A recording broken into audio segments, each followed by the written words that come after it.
Olá, pessoal. Estamos agora retomando a leitura e vamos ler o capítulo 10, cujo título é A Unção do Apóstolo. A declaração mais relevante na Bíblia no tocante a esse cargo é que o próprio Cristo ocupou, conforme já estudamos no capítulo 1. A palavra grega apóstolos, traduzida apóstolo, significa um enviado para longe, uma emissão. Jesus Cristo é o maior exemplo de um emissário. João 20, verso 21 diz: Disse-lhes, pois, Jesus outra vez: Paz seja convosco. Assim como o Pai me enviou, eu também vos envio. O verdadeiro apóstolo sempre é alguém com uma comissão. Não alguém que meramente vai, mas alguém que é enviado. Um exemplo bíblico se acha em Atos 13, onde Barnabé e Paulo foram despachados para serem apóstolos aos gentios. A Bíblia também fala dos sinais do apóstolo, 2 Coríntios capítulo 12, verso 12. Pois as credências do apostolado foram apresentadas no meio de vós com toda a persistência, por sinais, prodígios e poderes miraculosos. Os sinais, portanto, são os sinais, prodígios e poderes miraculosos. Quem quer ocupar esse cargo precisa ter uma experiência pessoal com o Senhor, algo muito profundo e real, alguém além do comum e não apenas alguma coisa de segunda mão, passada adiante pela tradição. Note que Paulo disse, ao defender seu apostolado, não sou eu porventura livre? Não sou apóstolo? Não vi a Jesus nosso Senhor? 1 Coríntios capítulo 9, verso 1. Paulo não viu a Jesus na carne como os 12 o viram, mas viu a Jesus numa visão espiritual. Atos capítulo 9, do verso 3 ao 6. Teve uma profunda experiência espiritual com o Senhor. Mesmo a sua conversão era algo fora do comum.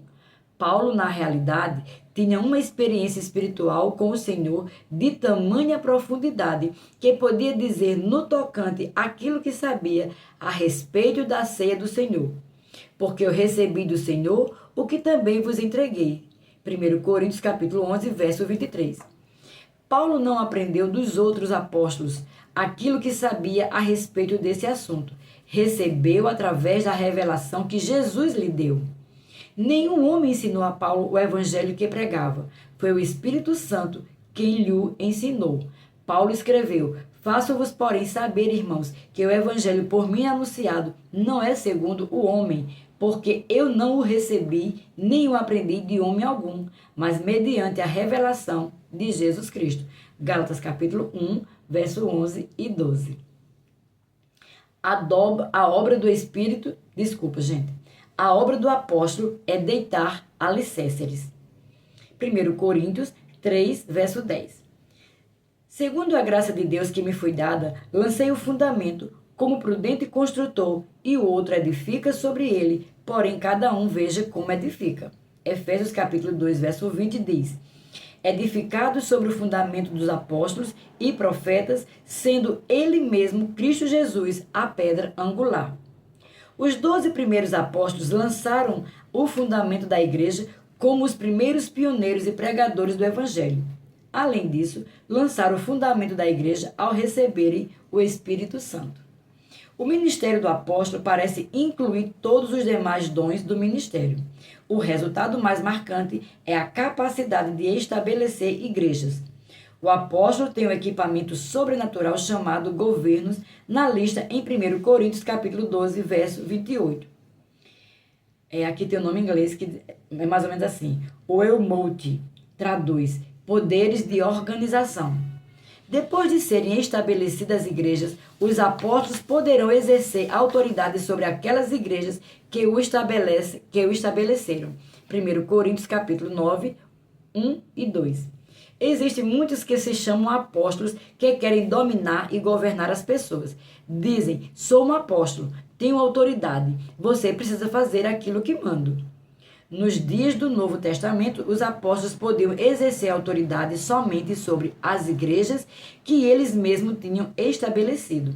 Paulo, por exemplo, nunca exerceu nenhuma autoridade sobre a igreja em Jerusalém, nem sobre qualquer das igrejas que os demais apóstolos tinham estabelecido.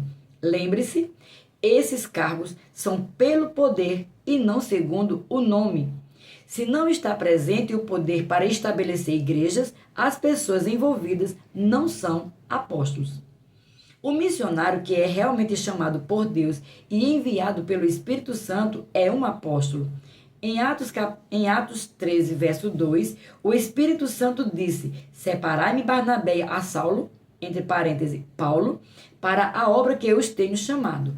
O versículo 4 continua: enviados, pois pelo Espírito Santo eram os enviados, partiram na sua primeira viagem missionária aos gentios. O Novo Testamento nunca menciona os missionários, mas o cargo de missionário não deixa de ser importante.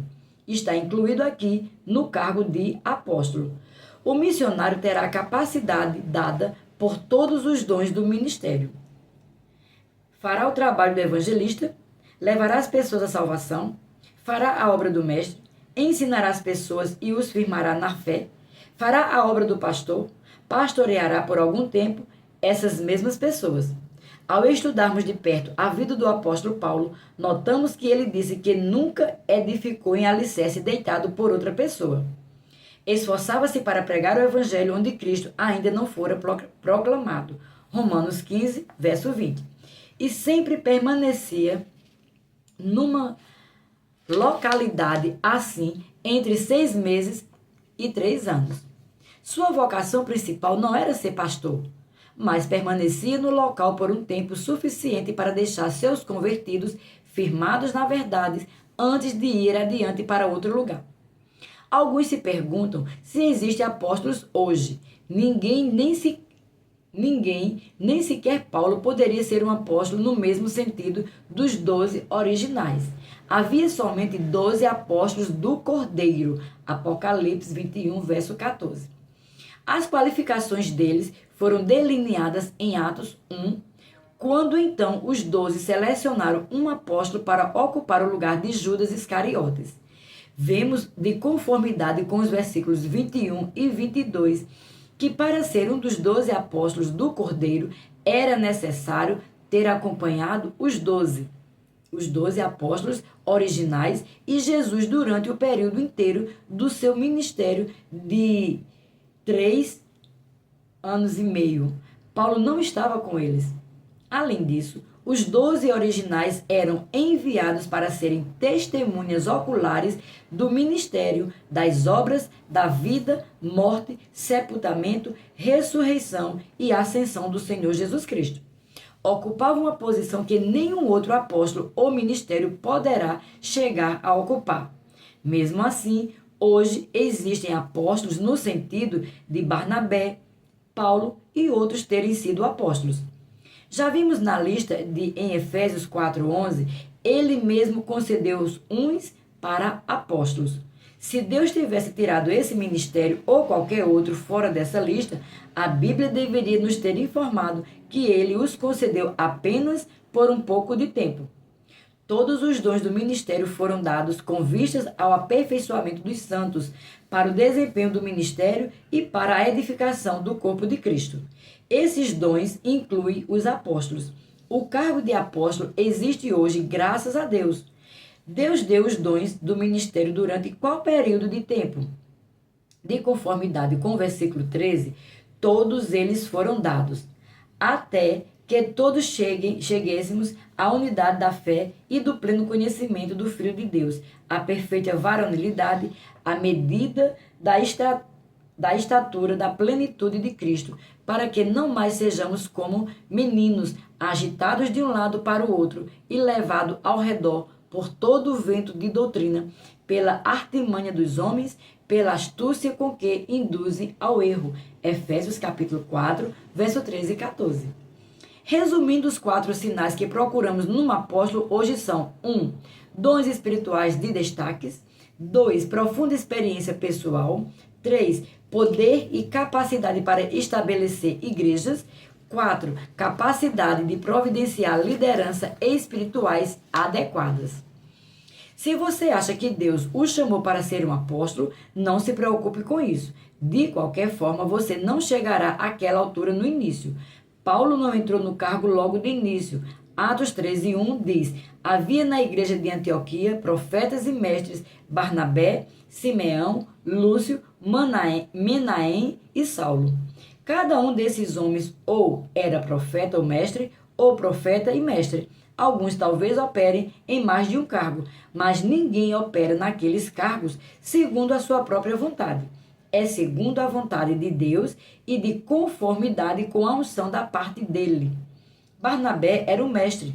Saulo, chamado Paulo, era um profeta e um mestre, porque o profeta é quem tem visões e revelações, e Paulo recebeu o evangelho inteiro daquela maneira. No Antigo Testamento teria sido chamado um vidente, porque via e sabia as coisas de modo sobrenatural. Conforme já notamos em 13, verso 2, o Espírito Santo disse: separai-me agora a Barnabé e a Saulo para a obra a que os tenho chamado. Ainda não tinham começado a obra que Deus os chamou para fazer. Jejuaram e oraram de novo, e os demais pastores impuseram sobre eles as mãos e os despediram e ficaram sendo apóstolos ou missionários aos gentios. Barnabé era considerado um apóstolo tanto quanto Paulo. Porém, ouvindo isso, os apóstolos Barnabé e Paulo, Atos 14, verso 14, na cidade de Listra, durante essa primeira viagem missionária, Paulo ministrou a cura a um paralítico de nascença. Capítulo 14, verso 8. E o povo da cidade queria adorar Paulo e Barnabé como deuses, dizendo: os deuses em forma de homens baixaram até nós. Versículo 11. Paulo e Barnabé tinham sido promovidos a outro cargo, o de apóstolo, e receberam uma unção mais forte, porque ocupar aquele cargo requer uma unção mais forte. Não fique demasiadamente envolvido nos nomes e nos títulos. Se eu não soubesse para qual cargo Deus me chamara, nem me preocuparia a respeito. Não perderia um minuto com isso. Se eu sentisse a vocação dentro de mim, simplesmente pregaria e ensinaria e deixaria que o próprio Deus finalmente me colocasse no cargo que ele preparou para mim. Note que Barnabé e Paulo não foram colocados no cargo de apóstolo desde o início, mas que posteriormente ele os colocou ali. Lembre-se disso também. Deus recompensa a fidelidade. Ele não recompensa os cargos. O profeta não receberá um galardão maior do que um porteiro que foi fiel no seu ministério de socorros. Os cargos mais altos não recebem galardões maiores. Há apenas uma responsabilidade maior. Abre parêntese. Para um estudo em profundidade dos 5 ministérios e dos demais dons do ministério, leia meu guia de estudos, Os Dons do Ministério. Aqui encerramos o capítulo 10. Até o próximo. Sejam abençoados em nome de Jesus.